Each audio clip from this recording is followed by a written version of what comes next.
Pastor අපේ තාත්තලා ප්‍රශ්නයක් ආව ගමන් මුලින්ම කරන්නේ මත්ද්‍රව්‍ය පාවිච්චි කරන එක. ඒ ඇබ්බැහිකම හින්දා මගේ ජීවිතේ ගොඩාක් කලකිරීම් තියෙනවා.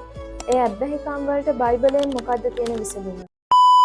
ඔබ මොන උත්සාහ කරත් ඇබ්බැහිකමකින් නරක පුරුද්දකින් එහෙම නැත්තම් කොච්චර උපරිමේ දක්ෂතාවය දාලා කොච්චර කරත් අපිට අතහැරගන්න බැරි දේවල් තියෙනවා.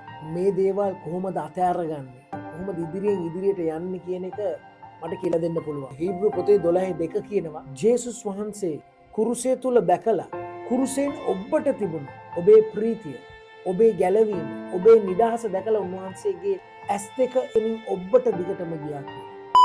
මම අද ඔයගලට ආරාධනා කරනවා ඔයගලගේ ජීවිතේ විඩාවට පත් වෙන්න එපා. හිතෝපදේශ පොතේ කියනවා ඔබ විඩාවට පත් වෙනවා නම්, ඔබ ක්ලාන්ත වෙනවා නම්, ඔබ දුර්වල කෙනෙක් කියලා. එදා ස්වාමින් වහන්සේ ඇවිල්ලා සාරට කිව්වේ ඔබට මම ශක්තිමත් වෙන්න බලය දෙනවා. ඉතින් මොකද්ද මේ ශක්තිමත් වෙන්න බලය? අපි කියනවා දුන්නමිස් බලය.